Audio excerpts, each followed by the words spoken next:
जय हिंद दोस्तों। आज के इस इम्पॉर्टेंट लेक्चर में हम सभी डिस्कस करने वाले हैं 10 फरवरी 2026 के डेली करेंट अफेयर्स को। तो आप इस पूरे लेक्चर को बहुत ही ध्यान से लास्ट तक जरूर देखिएगा। लास्ट में आपसे एक क्वेश्चन पूछा जाएगा जिसका आंसर कमेंट बॉक्स में बताना है। तो आज का पहला और इम्पॉर्टेंट क्वेश्चन है, सर्वसेज ने किस टीम को 1-0 से हराकर 79वीं संतोष ट्रॉफी जीती है? आंसर हो जाएगा केरल। तो दोस्तों 2025-26 की जो संतोष ट्रॉफी है ये सर्वसेज ने जीती है और किसको हरा करके जीती है? केरल। तो सर्वसेज ने केरल को 1-0 से हराकर 79वीं संतोष ट्रॉफी अपने नाम कर ली है। फाइनल मुकाबला असम के ढाकू आखाना स्टेडियम में खेला गया था।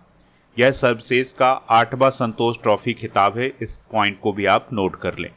संतोष ट्रॉफी की बात करें तो यह भारत की सबसे पुरानी राष्ट्रीय फुटबॉल प्रतियोगिता मानी जाती है और इसकी शुरुआत 1941 में हुई थी और इसमें भारत के विभिन्न राज्यों और संस्थानों की टीमें हिस्सा लेती हैं। अगला क्वेश्चन है, सानाए ताकाइची किस देश की पीएम है या प्रधानमंत्री हैं जिनके नेतृत्व में सत्तारूढ़ गठबंधन ने संसदीय चुनावों में ऐतिहासिक जीत हासिल की है? आंसर हो जाएगा जापान।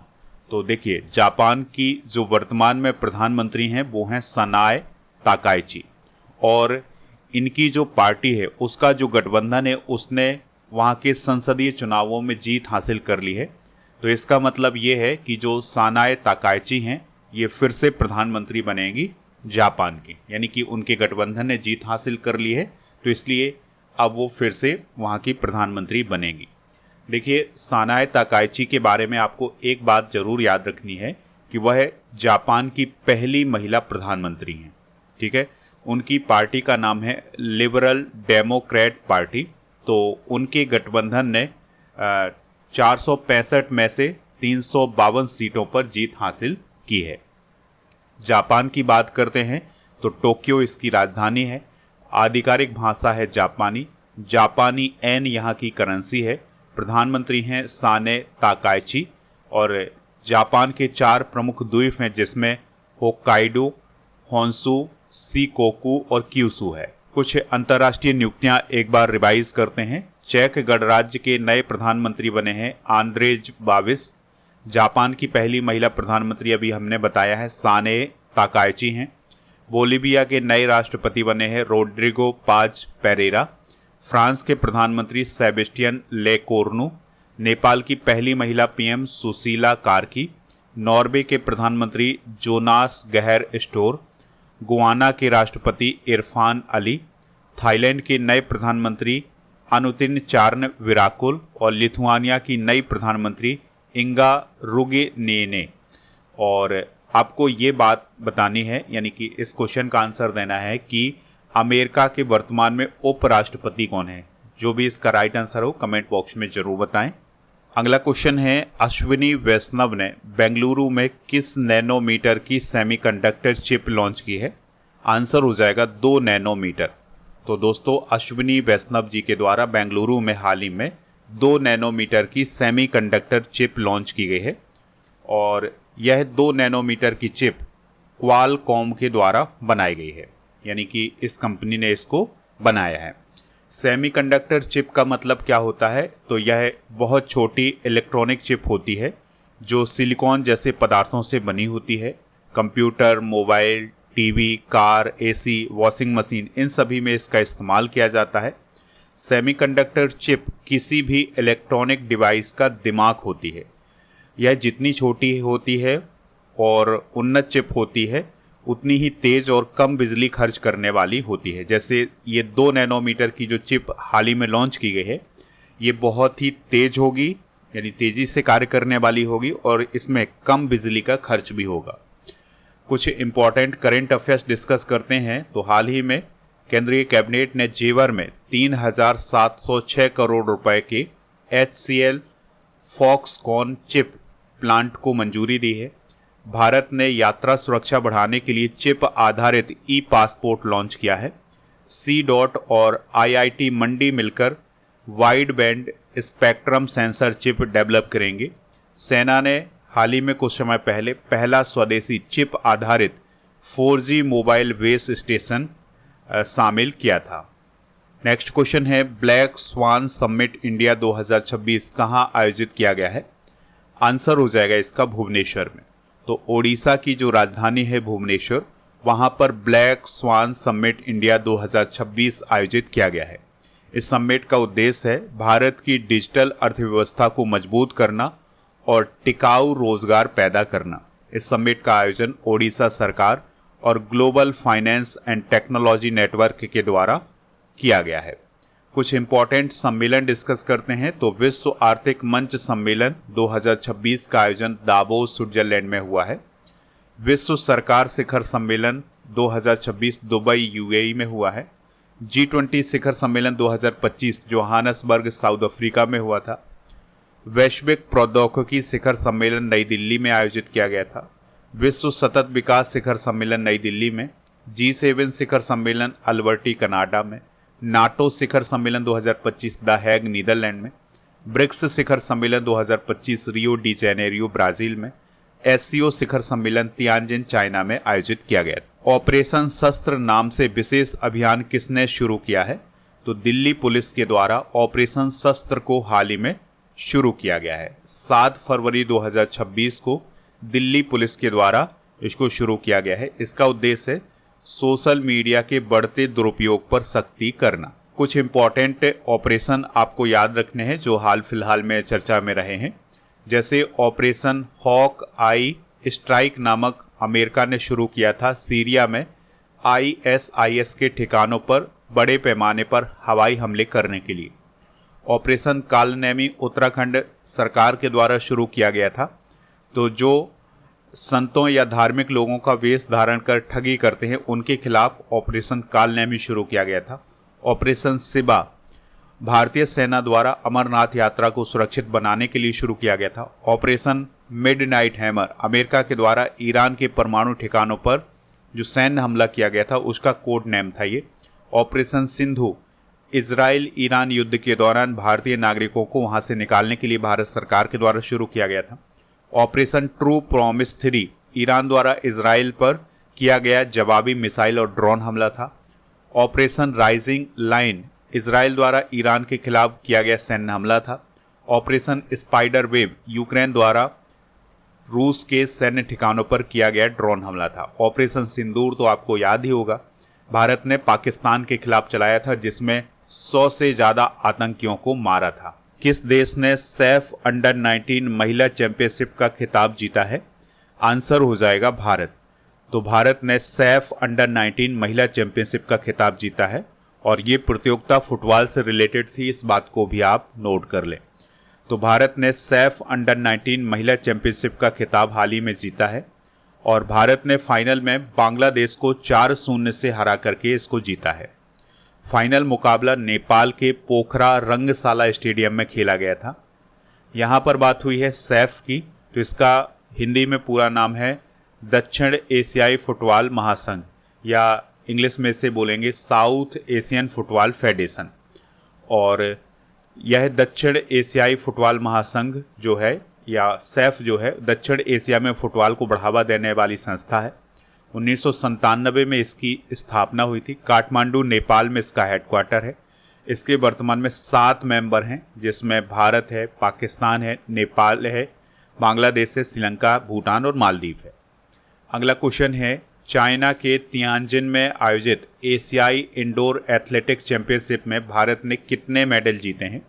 तो भारत ने 5 मेडल जीते हैं।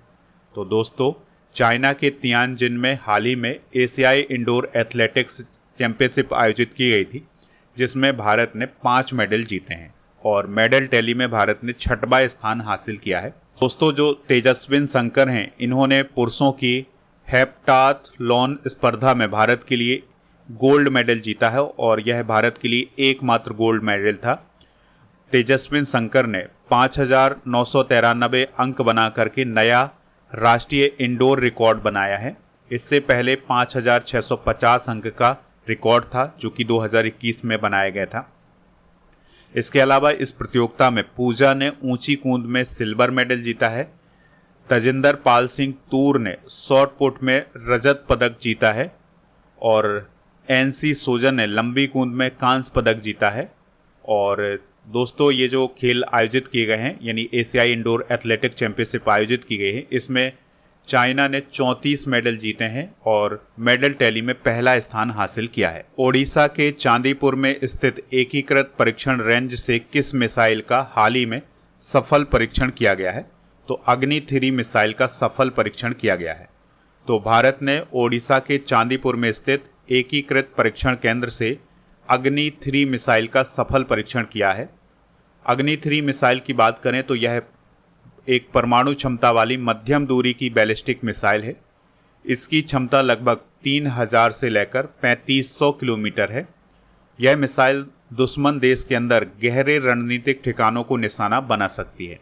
इससे पहले भारत ने अग्नि 5 मिसाइल का भी परीक्षण किया था, जिसकी मारक क्षमता है 5000 किलोमीटर से अधिक। बेंगलुरु में जेटवर्क इलेक्ट्रॉनिक्स की अत्याधुनिक विनिर्माण इकाई का उद्घाटन हाल ही में किसने किया है? तो अश्विनी वैष्णव जी के द्वारा किया गया है। तो केंद्रीय मंत्री अश्विनी वैष्णव ने बेंगलुरु में जेटवर्क इलेक्ट्रॉनिक की आधुनिक विनिर्माण इकाई का उद्घाटन किया है। यह संयंत्र रक्षा, ऑटोमोटिव और आईटी हार्डवेयर के लिए बनाया गया है और इस इकाई से भारत में इलेक्ट्रॉनिक्स मैन्युफैक्चरिंग को मजबूती मिलेगी। अश्विनी वैष्णव जी ने 2030-31 तक $500 अरब के इलेक्ट्रॉनिक्स उत्पादन लक्ष्य पर जोर दिया है। ठीक है, तो जेटवर्क इलेक्ट्रॉनिक्स की आधुनिक विनिर्माण इकाई का उद्घाटन कहाँ पर किया गया है? बेंगलुरु में किया गया है। तो ये थे दोस्तों आज के करंट अफेयर्स के क्वेश्चन। आप स्टडी करके ऐप को इंस्टॉल कर लें, प्रीमियम कोर्स वाले ऑप्शन पर जाएं, लूसेंट का कोर्स आपको यहाँ पर मिल जाएगा। कोर्स को ज्वाइन कर लें, अभी इसमें ऑफर चल रहा है, तो FEV600 कूपन कोड यूज करना है। इसकी वैलिडिटी है 3 साल की। इसमें फ्री मिलेगा 18,000 से अधिक topic by subject by test series, 12 महीने का मंथली टेस्ट, 12 महीने के मंथली करंट अफेयर्स की ई बुक। प्रीमियम कोर्स वाले ऑप्शन पर अर्जुन GS फाउंडेशन बैच मिलेगा राजा गुप्ता सर का। इसके लिए रिपब्लिक 900 कूपन कोड यूज करना है। 3 साल की इसकी वैलिडिटी है। इसमें भी ऑफर है, तो इसको भी जाकर के ज्वाइन कर ले। इसमें भी वही सब फ्री मिलेगा जो लूसेंट वाले कोर्स में मिलेगा। अच्छा दोस्तों, प्रीमियम कोर्स वाले ऑप्शन पर आपको बहुत सारे कॉम्बो पैक मिल जाएंगे, तो इन कॉम्बो पैक को आप यूज कर सकते हैं। इसके लिए कूपन कोड आपको उपयोग करना है 12 months 100, तो आपको इसमें छूट मिल जाएगी। 12 महीने के मंथली करेंट अफेयर्स की ई बुक का कॉम्बो पैक भी मिल जाएगा, तो इसको भी प्राप्त कर सकते हैं। इसके लिए भी वही कूपन कोड यूज करना है, यानी 12 month 100। टेस्ट सीरीज वाले ऑप्शन पर आपको 12 महीने के करंट अफेयर्स की टेस्ट सीरीज, 10,000 से अधिक जीके जीएस के क्वेश्चन की test series, computer special test, daily current affairs का टेस्ट और करंट अफेयर्स का मॉक टेस्ट मिल जाएगा। डेली करंट अफेयर्स का अगर आप टेस्ट देते हैं तो यहाँ पर इस प्रकार से रैंकिंग भी जारी की जाती है, आप रैंक भी पता कर सकते हैं। ई बुक वाले सेक्शन पर जब आप जाएंगे तो आपको monthly current affairs, yearly current affairs, half yearly current affairs की ई बुक मिल जाएगी, तो इनको जाकर के प्राप्त कर सकते हैं। इसके अलावा जीके जीएस की सभी ई बुक आपको ई बुक वाले सेक्शन पर मिल जाएंगी। ठीक है, चलिए कल के करंट अफेयर्स को रिवाइज करते हैं। अंडर 19 पुरुष क्रिकेट विश्व कप 2026 किसने जीता है? Bharat. Insurance for all by 2047 के तहत भारत का पहला 100% बीमा कवरेज हासिल करने वाला जिला कौन सा है? अलवर। सतलज जल विद्युत निगम लिमिटेड ने किस राज्य में 70 मेगावाट की सौर ऊर्जा परियोजना का संचालन शुरू किया है? असम। वस्त्र पांडु महोत्सव का उद्घाटन किस राज्य में किया गया है? छत्तीसगढ़। भारत की पहली क्वांटम घाटी कौन बनने जा रहा है? अमरावती। पीएम नरेंद्र मोदी 7 से 8 फरवरी को किस देश की 2 दिन की आधिकारिक यात्रा पर गए थे? मलेशिया। पक्षी एटलस जारी करने वाला भारत का दूसरा राज्य कौन बना है? गोवा। एंटी ड्रोन प्रणाली तैनात करने वाला देश का पहला बंदरगाह कौन बना है? VO चिदम्बरनार पोर्ट प्राधिकरण। हाल ही में भारत का पहला RRB सह ब्रांडेड रुपे क्रेडिट कार्ड किसने लॉन्च किया है? त्रिपुरा ग्रामीण बैंक। कोच वंश के दरांग राजाओं की विरासत के संरक्षण और पुनर्स्थापना की घोषणा किस राज्य सरकार ने की है? असम सरकार। आज के जनरल नॉलेज के पिटारे में जीव विज्ञान की विभिन्न शाखाओं के जनक डिस्कस करेंगे। जंतु विज्ञान के जनक अरस्तु, भारतीय पारिस्थितिकी के रामदेव मिश्रा, वनस्पति विज्ञान के थियोफ्रेट्स, सूक्ष्म जीव विज्ञान के लुई पास्चर, रुधिर वर्ग के कार्ल लैंड स्टीनर, अनुवांशिकी के ग्रेगर जॉन मेंडल, जीवाणु विज्ञान के रॉबर्ट कोच, कोशिका विज्ञान के रॉबर्ट हुक, भारतीय शैवाल विज्ञान के M.O.P. अयंगर और रुधिर परिसंचरण तंत्र के विलियम हार्वे। कल के करेंट अफेयर्स में आपसे जो क्वेश्चन पूछा गया था उसका आंसर था नागालैंड, तो लगभग सभी लोगों ने इसका आंसर नागालैंड बताया है। क्वेश्चन ये था कि हॉर्नबिल फेस्टिवल किस राज्य में मनाया जाता है, तो ये नागालैंड में मनाया जाता है। आज आपके लिए क्वेश्चन है, संतोष ट्रॉफी किस खेल से संबंधित है? जो भी इसका राइट आंसर हो कमेंट बॉक्स में हमें ज़रूर बताएं। स्टडी करके ऐप को इंस्टॉल कर लें, टेलीग्राम चैनल को ज्वाइन कर लें जिसका नाम स्टडी कर ऑफिशियल है। जीके जीएस की ये सभी ई बुक आपको ऐप पर मिल जाएंगी ई बुक वाले सेक्शन पर, तो इसको जा करके आप प्राप्त कर सकते हैं। और 1000 टॉपिक वाइज करेंट अफेयर्स की PDF ये सभी आपको मिल जाएगा। टेस्ट पास वाले ऑप्शन पर आपको 4000 से अधिक टेस्ट मिलेंगे। और यहाँ पर दोस्तों हर एक एग्ज़ाम के लिए टेस्ट मिल जाएंगे, जैसे teaching exam, banking exam, SSC, railway, इन सभी एग्ज़ाम के लिए आप यहाँ पर टेस्ट प्राप्त कर सकते हैं।